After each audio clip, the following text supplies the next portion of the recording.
সত্যি কথা বলতে কি, ঝাল ঝাল আলুর দমের সঙ্গে গরম গরম রাধাবল্লভী হলে রাতের ডিনারে আর কিছু লাগে না। দেখো খেয়ে কেমন হয়েছে।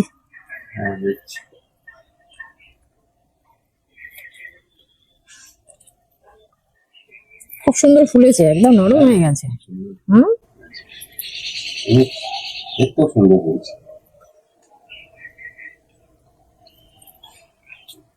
খুব সুন্দর টেস্ট হয়েছে। ভালো হয়েছে, একদম পুরো অনুষ্ঠান বাড়ির মতো। বা মিষ্টির ওখানে করে না যেগুলো, হ্যাঁ,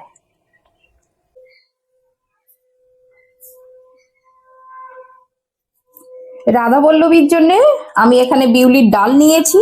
এই ডালটা আমি সারা রাত ভিজিয়ে রেখেছিলাম। আপনাদের হাতে যদি কম সময় থাকে 5 থেকে 6 ঘন্টা ভেজালে হবে। এই ডালটাকে আমি এবারে ধুয়ে ছেঁকে মিক্সিতে পেস্ট করব। ডালটা ধুয়ে এটা আমি মিক্সির মধ্যে দিয়ে দিচ্ছি। এটা আমি পেস্ট করব। এখানে অল্প জল দিয়ে দিচ্ছি, খুব বেশি জল দেওয়া যাবে না, পাতলা হয়ে যাবে। অল্প পরিমাণে জল দিতে হবে। দিয়ে এবার আমি এটা পেস্ট করে নেব। ডালটা আমার পেস্ট করা হয়ে গেছে। এই দেখুন, এইরকম হবে। এরকম একটু দানা দানা হবে। তো দানা দানা থাকলে কোনো অসুবিধা নেই। এরকম একটু ঘন করে ব্যাটারটা করতে হবে। এর জন্য আমি একটা শুকনো মশলা বানাবো। এখানে আমি মৌরি নিয়ে নিচ্ছি। মৌরি নিয়ে নিচ্ছি 2 চামচ। আর এর সঙ্গে যাবে 1 চামচ জিরে। এটাকে আমি হালকা রোস্ট করে নেব। এইটা আমি হালকা ভেজে নেব, খুব বেশি ভাজবো না। এটা আমার ভাজা হয়ে গেছে, এই হালকা ধোঁয়া বেরোচ্ছে, এটা হয়ে গেছে। এইরকম হালকা ভাজা হবে, খুব বেশি ভাজা হবে না। আমি এই প্লেটে ঢেলে এটাকে ঠান্ডা করতে দিচ্ছি। এটা আমি গুঁড়ো করে নেব, মিক্সিতে গুঁড়ো করে নেব। এখানে একটা কাঁচা পেস্ট করে নেব। এখানে আদা নিয়েছি কিছুটা, আর কিছুটা ঝালের জন্য কাঁচা লঙ্কা নিয়েছি। এইগুলো আমি মিক্সিতে পেস্ট করে নেব। এবার আমি ময়দাটা মেখে নেব।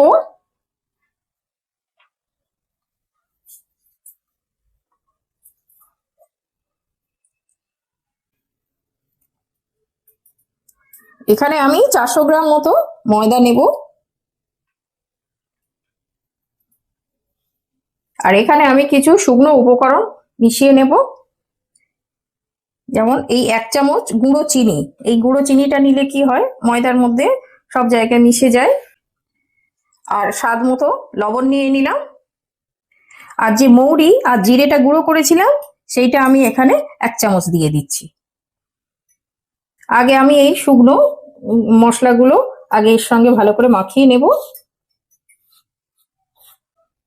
এখানে যে ডালটা পেস্ট করেছিলাম, আমি এই ডাল থেকে 3 চামচ ডাল নিয়ে নিচ্ছি এর মধ্যে। এই ডালটা দিলে খুব সুন্দর টেস্ট হয়।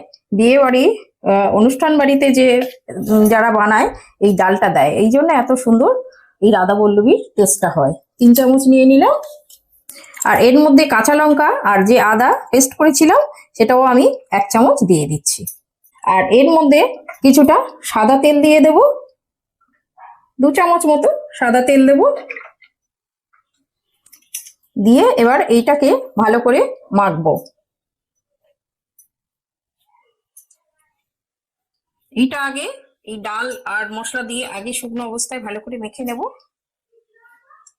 এবার আমি অল্প অল্প করে এটা মানে উষম কুসুম গরম জল, খুব গরম না, হালকা গরম জল, এটা দিয়ে মাখবো। এই গরম জলটা দিয়ে মাখলে কি হয়, ডোটা খুব সুন্দর নরম ও সফট হয়। তো এটা আমি অল্প অল্প করে দিয়ে এটাকে মেখে নেব। এই ময়দাটা আমার মাখা হয়ে গেছে। এইরকম দেখুন, খুব শক্তও না, খুব নরমও না। এইটা এইভাবে কিন্তু 2-3 মিনিট খুব ভালো করে মাখতে হবে। মেখে আর এই যে আমার মাখা হয়ে গেছে, এবার আমি এটাকে গোল করে নিয়েছি। নিয়ে একটুখানি সাদা তেল দিয়ে এটাকে আমি করে ঢেকে রাখছি। এই ডোটা যত সফট হবে, রাধাবল্লভীটা খুব সুন্দর নরম ও খুব সুন্দরভাবে ফুলবে। এইভাবে একটুখানি তেল লাগিয়ে দিয়ে, যাতে শুকিয়ে না যায়, আমি একটা সাদা কাপড় এইভাবে সাদা কাপড় ঢেকে আমি এটা আধ ঘন্টার জন্য রেখে দেব। এবার আমি রাধা বল্লভীর জন্য একটা পুর বানিয়ে নেব। তার জন্য আমি এখানে কড়া বসিয়ে দিয়েছি। এবার আমি কড়াতে একটু সাদা তেল দিয়ে দিচ্ছি, অল্প 2 চামচ মতো সাদা তেল দেব। আর এর মধ্যে একটু কালো জিরে দিয়ে দিচ্ছি। এইটা একটু ভাজা গন্ধ বেরোলে এর মধ্যে হাফ চামচ হিং দিয়ে দিচ্ছি। এই হিংটা দিলে কি হয়, খুব সুন্দর একটা টেস্ট আসে। এটা দিয়ে দিলাম। এইটা একটু ভাজা ভাজা হয়ে গেলে এবার আমি এর মধ্যে যে কাঁচা লঙ্কা আর আদাটা পেস্ট করেছিলাম এর থেকে আমি 2 চামচ মতো দিয়ে দিলাম। এর মধ্যে 2 চামচ এটা দিয়ে দিলাম। দিয়ে এটাও একটুখানি নাড়াচাড়া করব এই কাঁচা গন্ধটা যাওয়া পর্যন্ত। এটা কাঁচা গন্ধ চলে গেছে। এবার এর মধ্যে যে ডালটা পেস্ট করেছিলাম এই ডালটা আমি দিয়ে দেব।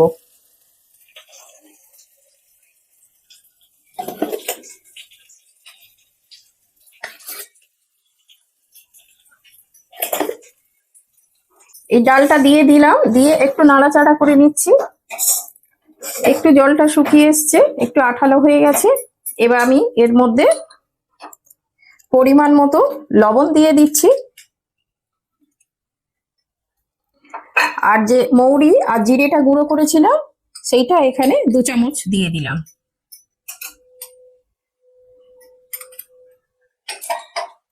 এবার এইটাকে খুব ভালো করে নাড়াচাড়া করে একদম জলটা শুকিয়ে নিতে হবে।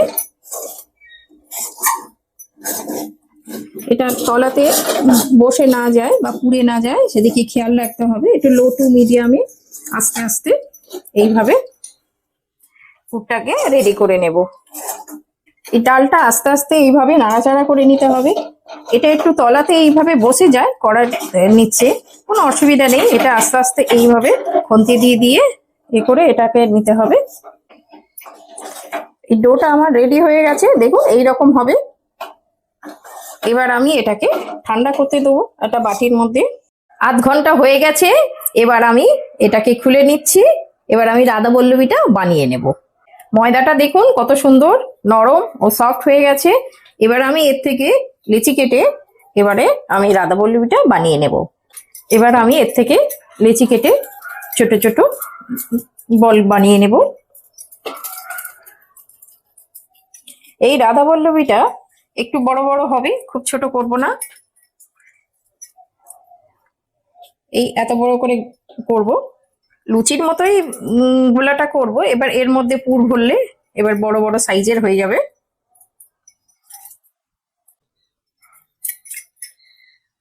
আচ্ছা, এবার আমি যে ডালের পুরটা করেছিলাম এটা আমার ঠান্ডা হয়ে গেছে। এবার আমি এর থেকে কিছু বল বানিয়ে নেব। একটু হাতে তেল লাগিয়ে নিচ্ছি। এভাবে হাতে তেল লাগিয়ে নেব।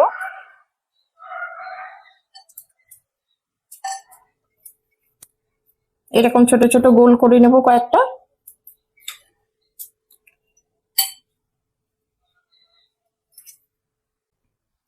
এখান থেকে আমি একটা লেচি নিয়ে নিলাম, নিয়ে এইটাকে এইভাবে একটু পাতলা করে নেব, একটু ছড়িয়ে নেব। নিয়ে এইভাবে একটা ডালের যে বলটা এই বলটা এর মধ্যে দেব, দিয়ে এটাকে আস্তে আস্তে এইভাবে মুখটাকে বন্ধ করে দেব।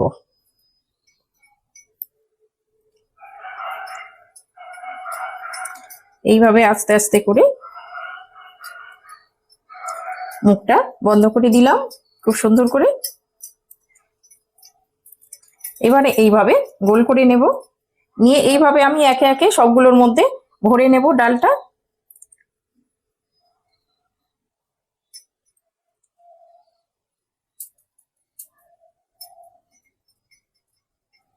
এইভাবে ভরে নিচ্ছি আস্তে আস্তে।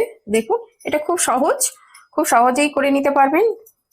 এইভাবে আমি আস্তে আস্তে করে সবগুলোকে একে একে সবগুলোকে এইভাবে ভরে নেব।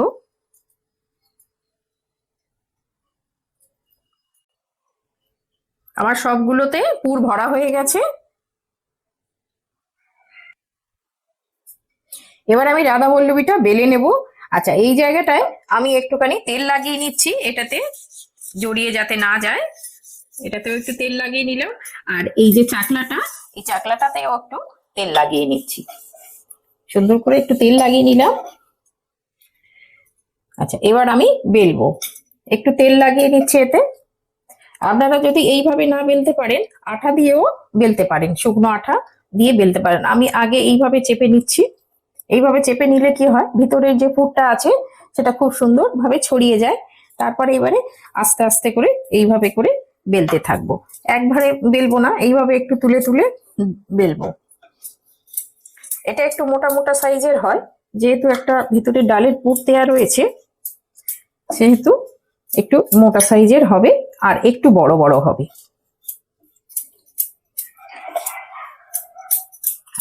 এই দেখুন, এই রকম সাইজের মোটাটা হবে, খুব বেশি পাতলা হবে না। এইরকম মোটা করলে তবে রাধাবল্লভীটা খুব সুন্দর ফুলে এবং খুব সফট হবে। ভিতরে যেহেতু এর মধ্যে ডালের পুর দেয়া রয়েছে, ওই জন্য এইরকম মোটা সাইজের করতে হবে। এখানে কড়া বসিয়ে দিয়েছি, তেল গরম হয়ে গেছে। এটা এইভাবে আস্তে করে ছেড়ে দেব। এটাকে আমি ঘা দেব না, যখন ফুলে ভেসে উঠবে তখন আমি একটু নাড়িয়ে দিচ্ছি। এইভাবে হালকা করে একটু চাপ দিলে এটা ফুলে যাবে।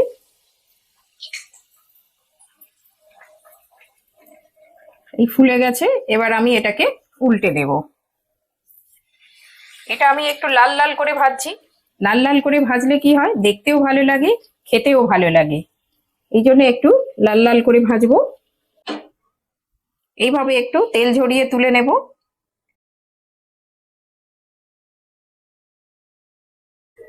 এইভাবে আমি একে একে সবগুলো ভেজে নেব।